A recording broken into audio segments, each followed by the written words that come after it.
नमस्ते विद्यार्थी मित्रों हो। मैं शरद पाटिल, सुमन हाई स्कूल नंबर 5, मराठी माध्यम, इयत्ता 9वी, विषय हिंदी।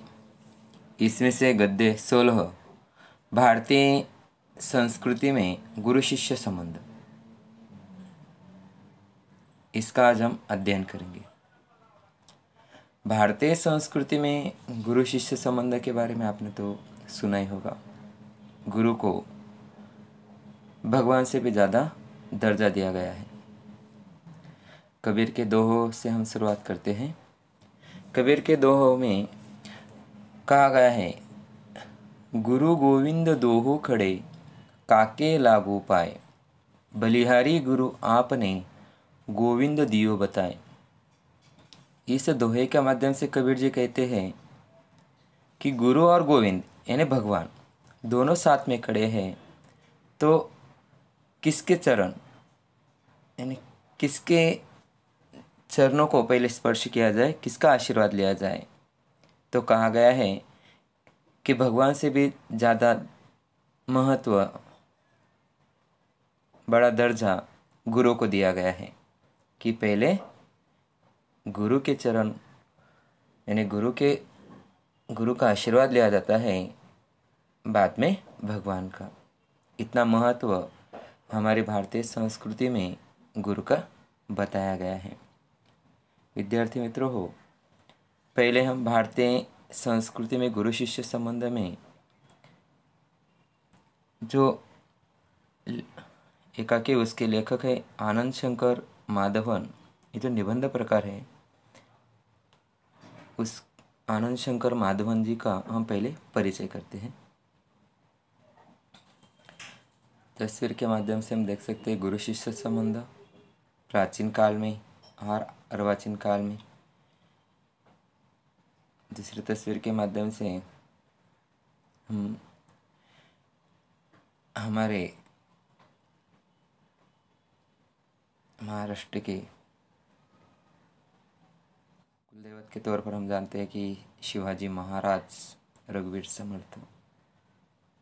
अगर अच्छा गुरु मिल जाए तो हमें राह जो है, हमारे मार्ग में विघ्न है, वो कम हो जाते हैं और अच्छी राह पर वो गुरु चलना सिखाते हैं, मार्गदर्शन करते रहते हैं। आनंद शंकर माधवन। श्री आनंद शंकर माधवन का जन्म केरल प्रदेश के क्विलन जिले में हुआ। डॉक्टर जाकिर हुसैन के संपर्क में आने से हिंदू मुस्लिम के मधुर संबंधों के पक्षधर वह बन गए। यानी हिंदू मुस्लिम संबंधों को सुधारने का उन्होंने आरंभ किया।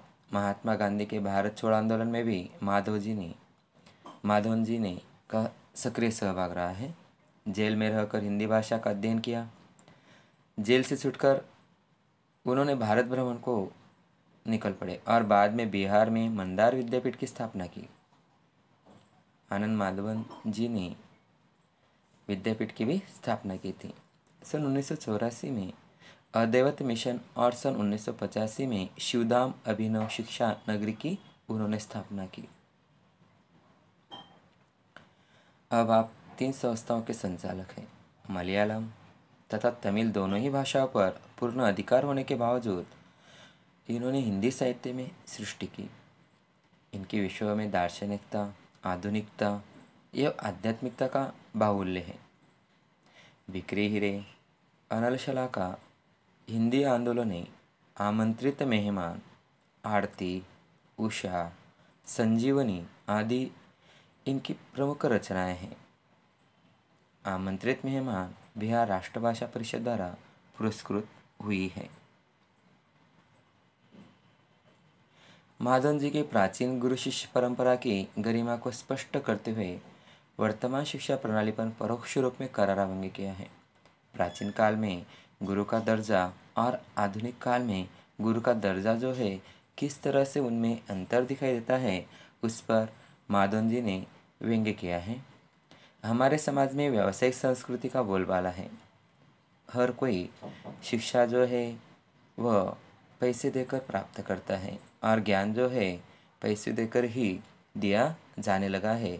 इसीलिए माधवन जी का कहना है कि व्यावसायिक संस्कृति का बोलबाला हमारे समाज में अब हो गया है। इस कारण गुरु शिष्य संबंधों में परिवर्तन आया है। पहले विद्यालय मंदिर के समान माने जाते थे। शिक्षा देना एक आध्यात्मिक अनुष्ठान था। प्राचीन काल में हम देखते गुरु को एक आश्रम में वो रहकर छात्रों को ज्ञान दिया करते थे और उनका एक आध्यात्मिक अनुष्ठान था वो शिक्षा देना। लेकिन आज जो है विद्यालयों में जो पैसों का बाजार चल रहा है, उस पर माधवन जी का व्यंग्य हमें दिखाई देता है। वह परम सुख प्राप्ति का एक माध्यम था। उस जमाने में पैसे देकर शिक्षा खरीदी नहीं जाती थी। क्या आज वैसी स्थिति है? अगर हमें सवाल किया जा रहा है कि आज हमें इसी समाज में स्थिति देखने को मिलती है, क्या आज शिक्षा के क्षेत्र में ही हो निष्ठा वही त्याग नजर आता है? लेखक ने हमें अंतर्मुख होकर सोचने के लिए बाध्य किया है। लेखक हमें सोचने के लिए विवश करते हैं। क्या ऐसा जो प्राचीन काल में स्वरूप था वह हमें आज देखने को मिल रहा है? वही परिस्थिति हमें देखने को मिलती है? नहीं। ऐसा आनंद शंकर माधवन जी ने इस निबंध के माध्यम से, ये जो हम कहानी देखने जा रहे विद्यार्थी मित्रों हो, ये निबंध प्रकार है। उसमें लेखक ने हमें विवश करने पर मजबूर कर दिया है। हम कबीर जी के दोहे के माध्यम से शुरुआत करते हैं। गुरु बिन ज्ञान न उपजे, गुरु बिन मिले न मोक्ष, गुरु बिन लखे न सत्य को, गुरु बिन मिटे न दोष। गुरु के बिना हमें ज्ञान मिलना कठिन है और गुरु के बिना ही हमें मोक्ष नहीं मिल सकता। अगर हमें सत्य राह पर सत्य राह दिखाते हैं, तो हमारे अंदर जो दोष है वह सब गुरु के माध्यम से नष्ट हो सकते हैं।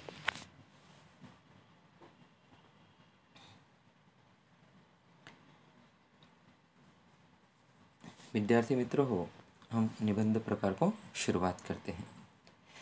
विद्यार्थी मित्रों, हम आज के आधुनिक स्कूल के बारे में सोचते हैं और प्राचीन काल से स्कूल यानी आश्रम के बारे में।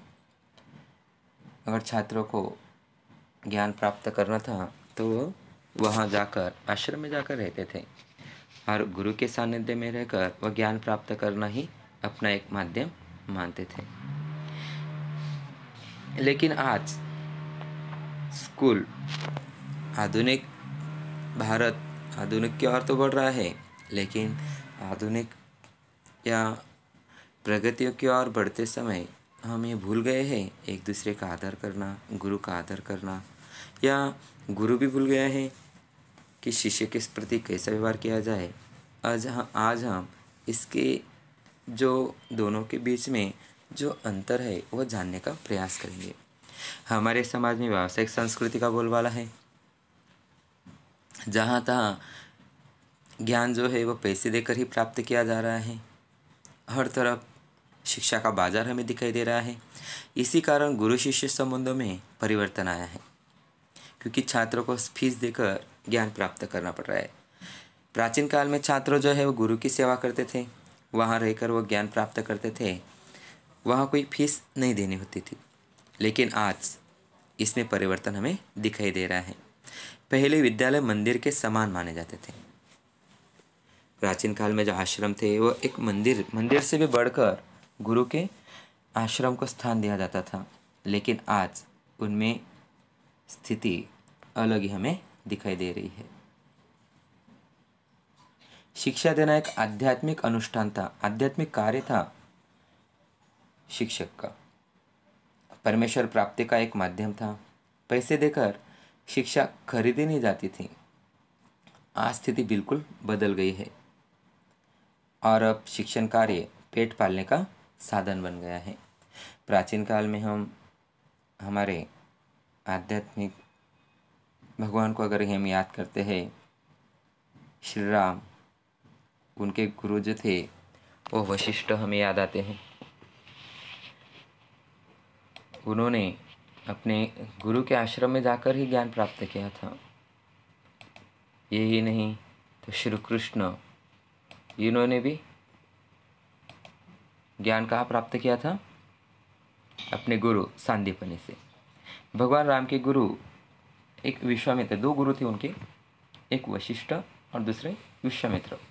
विश्वामित्र ने उन्होंने धनुर्विद्या और शास्त्र विद्या का ज्ञान दिया था। भगवान राम को राजपाट संभालने का ज्ञान और वेदों की शिक्षा ऋषि वशिष्ठ ने दी थी, और ऋषि वशिष्ठ के हाथों से ही श्री राम का राज्याभिषेक भी हुआ था। विद्यार्थी मित्रों, आपको ध्यान में रखना है, श्री राम के दो गुरु थे, एक विश्वामित्र और दूसरे वशिष्ठ। उस समय हम गुरु शिष्य के संबंध के बारे में देखते हैं कि गुरु और शिष्य का रिश्ता समर्पण के आधार पर टिका होता है। पूरा समर्पण उनमें होना चाहिए। जीवन समर को करने के लिए सदुर रूपी सारथी का विशेष महत्व होता है। शिष्य के लिए तो गुरु साक्षात भगवान ही होता है। उनको चरणों से समर्पण करने के बाद आगे का मार्ग गुरु स्वयं साफ करता रहता है। ऐसा गुरु और शिष्य का संबंध होता है।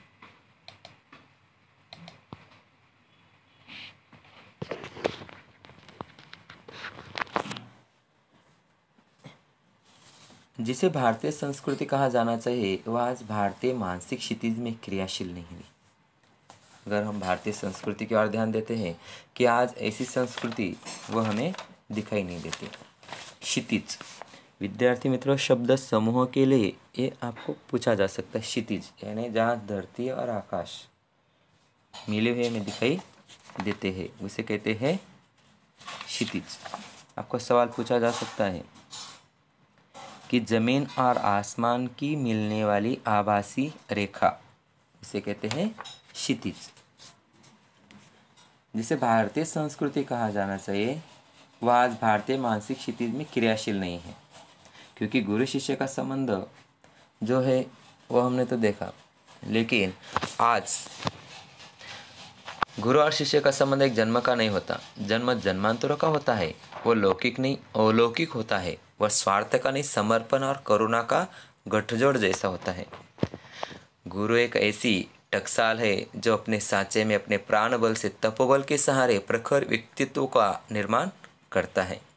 लेकिन आज एक प्रकार की अव्यवस्थित व्यावसायिक संस्कृति का व्याप्त है, जिसकी जड़ शायद यूरोप में है। हमारे भारत देश में उसकी जड़ हमें नहीं देखने को मिलती, वह यूरोप में देखने को मिलती है।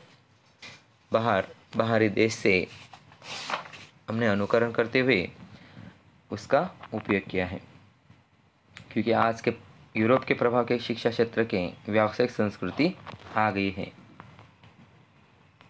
भारतीय के सार्वजनिक व्यवहार में गुरु शिष्य संबंध का भी तदनुरूप परिवर्तन हो गया है, और उसके अनुसार यूरोप के अनुसार हमारे भारत में भी उसका परिवर्तन हमें देखने को मिलता है। तदनुरूप विद्यार्थी मित्रों, उसका अर्थ है उसके अनुसार।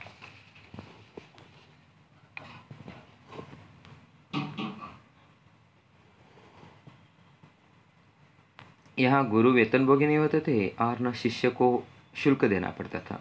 पैसे देकर विद्या खरीदने की एक क्रय विक्रय पद्धति जो है, निसंदेह उस भारतीय मिट्टी की उपज नहीं है। उपज यानी उत्पाद, हमारे भारत देश की उत्पाद ये नहीं है। कहाँ की उपज है? फिर यूरोप की, क्योंकि क्रय विक्रय पद्धति जो है वह हमारे देश की नहीं है। आज हम जो शिक्षा जगत में परिवर्तन देखते हैं या देखने को हमें मिलता है, वह हमारे देश की उपज नहीं है।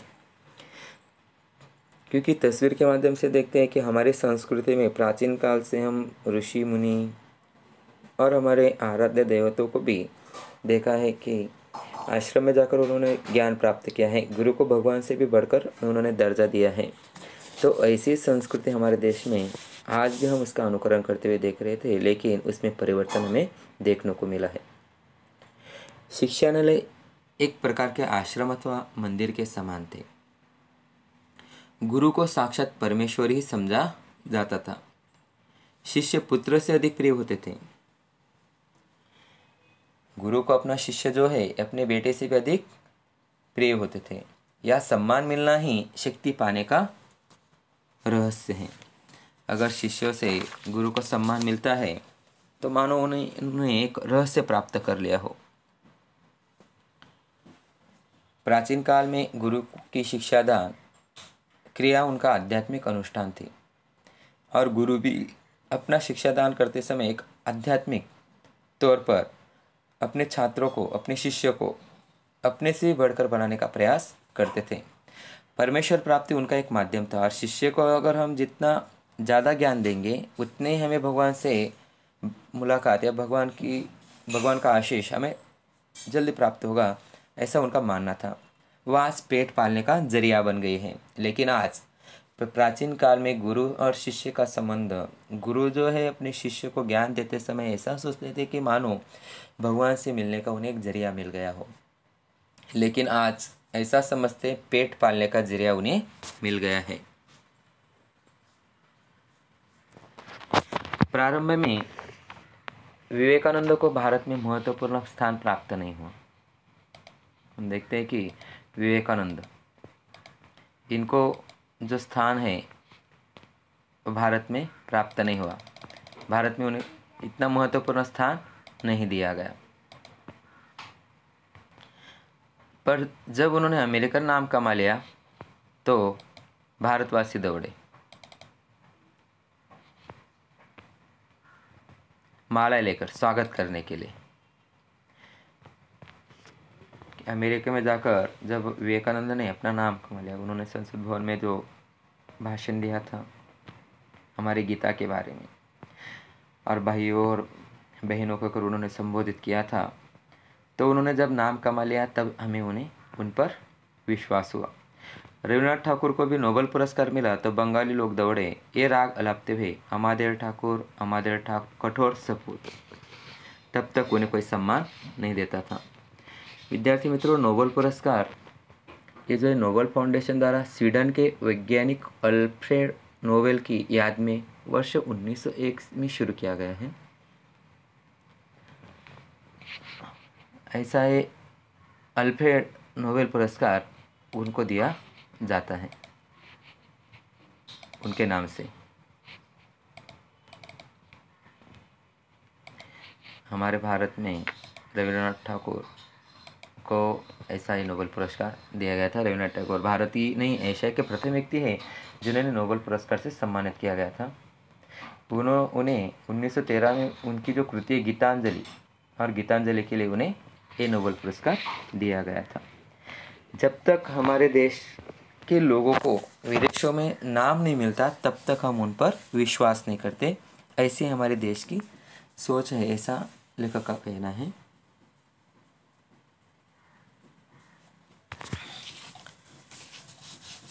विद्यार्थी मित्रों, हम तस्वीर के माध्यम से देखते हैं कि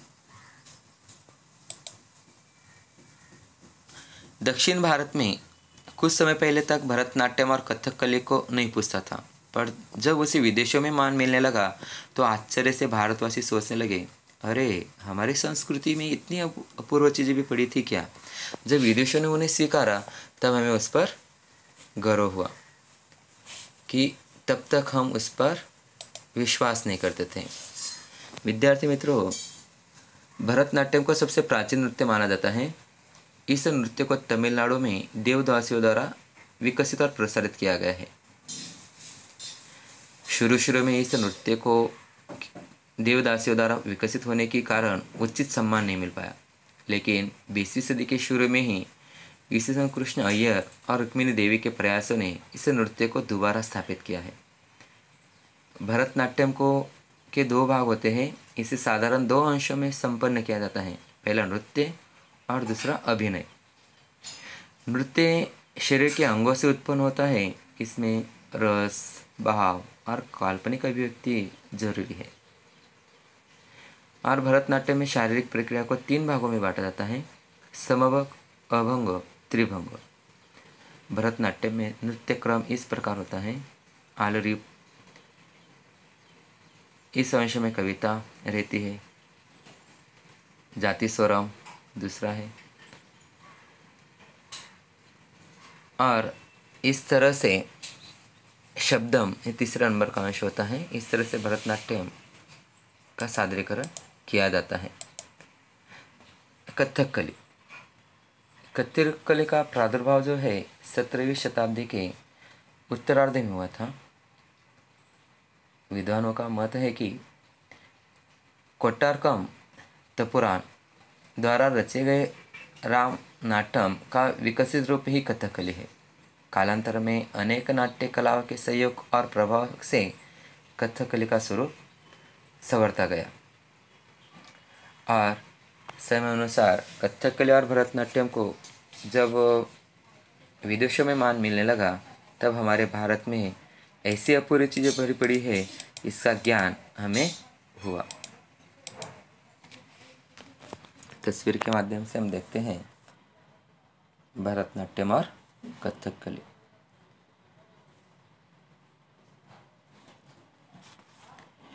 यहाँ के लोगों को अपनी खूबसूरती नहीं नजर आती। हमारे देश में इतनी खूबसूरती भरी ये है कि हमें वो नजर ही नहीं आती, मगर पराये के सौंदर्य को देखकर मोहित हो जाते हैं। जिस देश में ज्ञान पाने के लिए मैक्स मुलर ने जीवन भर प्रार्थना की, उस देश के निवासी आज जर्मनी और विलायत जाना स्वर्ग जाने जैसा अनुभव करते हैं। मैक्स मुलर हमारे देश में आने के लिए उन्होंने बहुत ही प्रार्थना की थी। तस्वीर के माध्यम से हम देखते हैं कि जो हमारे देश में आना चाहता था, लेकिन आज हमारे देश की युवा जो है वह जर्मन और विलायत में जाना पसंद करते हैं। उन्हें ऐसा लगता है कि मानो विदेश में उन्हें स्वर्ग प्राप्त हो रहा है। ऐसे लोगों को प्राचीन गुरु शिष्य संबंध की महिमा सुनना गधे को गणित सिखाने जैसा व्यर्थ प्रयास ही हो सकता है। जो हमारे भारतीय संस्कृति को, भारत को, जो भारत में ज्ञान का भंडार भरा है, भारत में अद्भुत संस्कृति, अद्भुत खजाना हमें देखने को मिलता है, लेकिन वह हमारे देश में न रहकर विदेश में जाना स्वर्ग जैसा उन्हें प्रतीत होता है। ऐसे युवाओं को मानो गधे को गणित सिखाने जैसा व्यर्थ प्रयास हो सकता है, ऐसा लेखक का कहना है। एक बार सुप्रसिद्ध भारतीय पहलवान गामा मुंबई आए। उन्होंने विश्व के सारे पहलवानों को कुश्ती में चैलेंज दिया, चुनौती दी। अखबारों में समाचार प्रकाशित होते ही एक फारसी पत्रकार ने उत्सुकतावश उनके निकट पहुंचकर उनसे पूछा, साहब, विश्व के किसी भी पहलवान से लड़ने के लिए आप तैयार हैं, तो आप अपने अमुक शिष्य से ही लड़कर विजय प्राप्त करके दिखाओ। एक फारसी पत्रकार ने गामा पहलवान से कहा कि आप चैलेंज कर रहे हैं कि कोई भी पहलवान मुझसे आकर कुश्ती करे, लेकिन उस फारसी पत्रकार ने कहा कि आप किसी और से चैलेंज करने के बजाय अपने छात्र से, अपने शिष्य से लड़कर विजय प्राप्त करके दिखाओ तो हम मान लेंगे। तब पहलवान ने सुंदर जवाब दिया है। गामा पहलवान आजकल के शिक्षा क्रम में रंगे नहीं थे, इसलिए उन्हें इन शब्दों ने हैरान कर दिया, क्योंकि वह गुरु और शिष्य संबंधों को एक आध्यात्मिक तौर पर जानते थे, इसलिए उन्हें इन शब्दों ने हैरान कर दिया। वह आंखें फाड़कर उस पत्रकार का चेहरा ताकते रह गए। ताकते रहना नहीं, देखते रहना। बाद में धीरे से कहा, भाई साहब, मैं हिंदुस्तानी हूँ, हमारा अपना एक निजी रहन सहन है, शायद इससे आप परिचित नहीं हैं। जिस लड़के का आपने नाम लिया था वह मेरे पसीने की कमाई है, मेरा खून है, मेरे बेटे से भी अधिक प्यार है। इसमें और मुझमें फर्क ही कुछ नहीं है, क्योंकि छात्र और शिष्य इसमें कोई अंतर ही नहीं है। मैं लड़ा वह लड़ा, दोनों बराबर ही होगा। हमारी इस परंपरा को आप समझने की चेष्टा कीजिए, क्योंकि मुझे अपना शिष्य मुझसे भी बढ़कर है। हमारी जो परंपरा है उसको आप समझने का प्रयास कीजिए। हम लोगों को वंश परंपरा से शिष्य परंपरा अधिक प्रिय है। हम वंश परंपरा से शिष्य परंपरा अधिक उसमें दिलचस्पी रखते हैं, और मैं चाहता हूँ कि वो मुझसे ज़्यादा नाम कमाए। मुझे लगता है आप हिंदुस्तानी नहीं हैं। और गामा पहलवान ने उसे सुंदर जवाब दिया कि वो जो शिष्य है मुझे अपने बेटे से भी अधिक प्रिय है, और मुझ में और उसमें कोई फर्क नहीं है। ख्याति और प्रभाव में हम सदा यह चाहते हैं कि हम अपने शिष्य से कम प्रभावी रहें, क्योंकि शिष्य जितना आगे बढ़ता है गुरु को उतना ही गर्व महसूस होता है, खुशी महसूस होती है। यानी हम यही चाहेंगे कि संसार में जितना नाम मैंने कमाया उससे कहीं अधिक मेरे पिता कमाए। मुझे लगता है आप हिंदुस्तानी नहीं हैं। वो मैं मुझसे ज़्यादा नाम कमाए ऐसा मुझे लगता है। आप हिंदुस्तानी नहीं हैं, इसीलिए आपको समझ में नहीं आ रहा। भारत में गुरु शिष्य संबंध का वह भव्य रूप आज साधुओं, पहलवानों और संगीतकारों में थोड़ा बहुत ही सही पाया जाता है। जो रूप है गुरु शिष्य संबंध का वह हमें बस कहाँ देखने को मिलता है? पहलवान, संगीतकार, साधु, इनमें ही हमें देखने को मिलता है।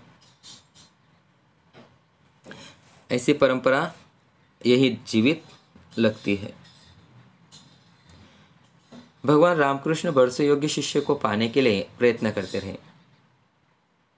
उनके जैसे व्यक्ति को भी उत्तम शिष्य के लिए रो रो कर प्रार्थना करनी पड़ी थी।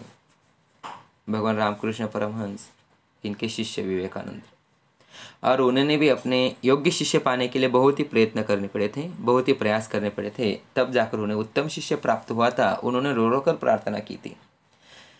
उनके लिए ऐसा कार्य करना पड़ा, तो हमें उत्तम शिष्य पाने के लिए कैसा कार्य करना पड़ेगा? क्योंकि उत्तम शिष्य गुरु को अगर मिल जाए तो उसे बहुत ही भगवान की अनुभूति होती है, भगवान से मिलने की अनुभूति उन्हें होती है।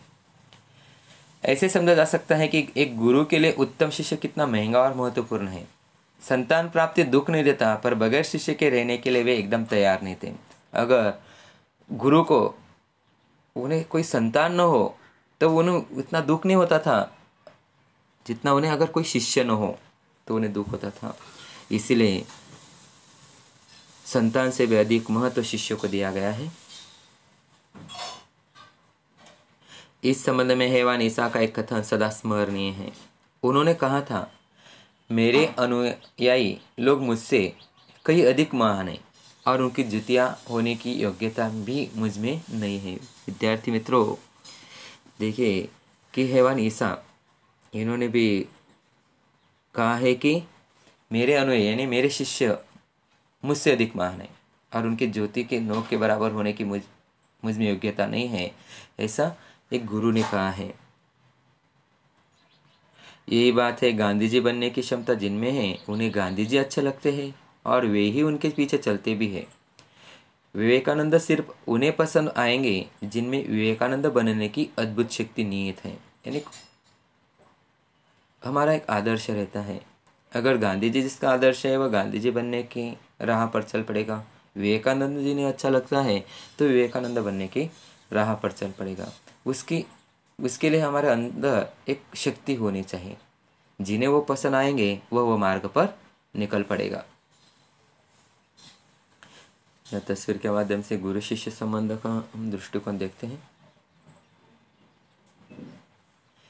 कविता के मर्मज्ञ यानी कविता के शब्द को जानने वाला, मर्मज्ञ ने मर्म उसको पहचानने वाला, उसका अर्थ जानने वाला। रसिक स्वयं कवि से अधिक महान होते हैं। अगर कविता जिन्होंने रची है उसको समझने वाला स्वयं कवि से अधिक महान होता है। संगीत के पागल सुनने वाले ही स्वयं संगीतकार से अधिक संगीत का रसास्वादन करते हैं, जिन्होंने संगीत तैयार किया है।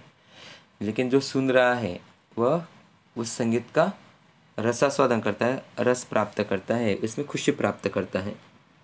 यह पूज्य नहीं, पुजारी ही श्रेष्ठ है। जो पूजा करता है वह नहीं, पुजारी जो पूजा जाता है वो नहीं, तो पुजारी महत्वपूर्ण है। भगवान नहीं तो भगवान की पूजा करने वाला महत्व है। या सम्मान पाने वाले नहीं, सम्मान देने वाले महान है। जो सम्मान पाता है उसे ऐसा लगता है कि मैं बहुत बड़ा हूँ, इसीलिए लोग मुझे सम्मान दे रहे हैं। लेकिन जो सम्मान देने वाला है वह अगर उसके विचार महान है, उसे कोई किसी प्रकार का गर्व नहीं है, अहो नहीं है, तो सम्मान देने वाला सम्मान पाने वाले से महान होता है। स्वयं पुष्प में कुछ नहीं है, पुष्प का सौंदर्य उसे आने वाले की दृष्टि में है। हम फूल देखते हैं कि फूल सुंदर है, लेकिन जो देखता है उसकी दृष्टि उस सौंदर्य का रसास्वादन कर रही है। उसकी दृष्टि में जो सौंदर्य देखा जा रहा है तो वह सौंदर्य देखने वाला महान है। दुनिया में कुछ नहीं है, जो कुछ भी है हमारी चाह में है, हमारी दृष्टि में है। अगर हम सोचते हैं कि दुनिया कुछ काम की नहीं है तो काम की नहीं है, लेकिन हम सोचते हैं कि अरे दुनिया बहुत ही सुंदर है, उसमें से हम कुछ प्राप्त कर सकते हैं, तो बहुत ही सही तरीके से लेखक ने समझाया कि सही में अगर हम जैसा सोचते हैं वैसे हमें दुनिया नज़र आती है। इसीलिए अगर हम दुनिया में चाह देखते हैं कि बहुत खुशी है, दुनिया बहुत सुंदर है तो सुंदर है। यह अद्भुत भारतीय व्याख्या है, अजीब सी लग सकती है, पर हमारे पूर्वज सदा इसी पथ के यात्री रहे हैं कि ये हमारी धरती बहुत ही सुंदर है। हमारे पूर्वजों ने जो व्याख्या की बताई है कि हमारी धरती, ये दुनिया बहुत ही सुंदर है, उस पर हमें चलना चाहिए। उत्तम गुरु में जाति भावना भी नहीं रहती। जो गुरु रहता है वह कभी भी भेद नहीं करता। कितने ही मुसलमान पहलवानों के हिंदू चेले हैं और संगीतकारों के मुसलमान शिष्य रहे हैं। यह परख गुण की, साधना की और प्रतिभा की होती है। भक्ति और श्रद्धा की ही कीमत है, न कि जाति संप्रदाय, आचार विचार या धर्म की। जो उत्तम गुरु रहता है वह कभी भेद नहीं करता, वह जाति का ऐसा भेद नहीं करता। वो उत्तम शिष्य में ये देखता है कि शिष्य कितना भक्तिशाली है, उसमें कितनी श्रद्धा है, कितनी साधना है। बस यही उसके आचार विचार के माध्यम से ही शिष्य की पहचान की जाती है, न कि जाति के आधार पर। मुझे क्या लिखाया था एक विद्वान मुसलमान ने ही, उन्होंने कभी नहीं सोचा कि ये हिंदू है और मुसलमान बनाना चाहिए। और गुरु कभी भी नहीं चाहता कि वो जो धर्म का है शिष्य भी वही धर्म का हो और उसे जबरदस्ती से धर्मांतर करने पर वह विवश करे। पुराने ज़माने में मौलवी लोग बड़े बड़े रामायणी होते थे। मुसलमान लोगों ने भी बहुत बड़े बड़े रामायण का अध्ययन किया है, महाभारत का, गीता का अध्ययन किया है। आज देहातों में यानी गाँव में भरत मियाँ, रंजित मियाँ अधिक संख्या में ही दिखाई देते हैं, क्योंकि रामायणी होने के कारण उन्होंने हमारे रामायण का आदर्श रखकर उन्होंने वैसे ही नाम अपने वंशज को दिए हैं। इसीलिए गाँव में आज भरत मियाँ, रंजित मियाँ अधिक संख्या में दिखाई देते हैं। आज के गुरु भी सिर्फ सेवा लेने में ही चतुर है, लेकिन आज जो गुरु है वह छात्रों से, अपने शिष्य से सेवा करवा लेते हैं। चतुर है देने में नहीं, और सेवा देने में नहीं, सेवा लेने में ही चतुर है। उपनिषदों में आचार्यों ने कहा सेवा देने की चीज़ है, लेने की नहीं। सेवा जो है, गुरु सेवा दे सकते, ले नहीं सकते। तस्वीर में उपनिषदों में कहा गया है कि सेवा देने की चीज़ है, लेने की नहीं। सेवा लेने के अधिकारी और सेवा जो लेते हैं वो कौन है? बच्चे, रोगी, असहाय और वृद्ध बच्चों को परमेश्वर का ही मृत रूप समझा जा सकता है। जो सेवा लेते हैं वो वृद्ध है, रोगी है, असहाय जो रहते हैं वही सेवा ले सकते हैं। अगर हम सेवा ले रहे हैं तो समझ लो हम रोगी हैं। सेवा रूपी पूजा से उनकी शक्ति को प्रज्वलित करने, क्षमता और सहृदयता रखने वाली ज्ञानी और तपस्वी पुरोहित आजकल के गुरु नहीं रह गए। लेकिन जो सेवा लेते हैं तो वह तपस्वी पुरोहित आजकल के गुरु नहीं है। किसी भी देव मंदिर की मूर्ति की शक्ति उतनी मात्रा तक ही संभव है जितनी मात्रा तक उसकी पुजारी की भाव पूजा में नैवेद्य भावना भरी रहती है।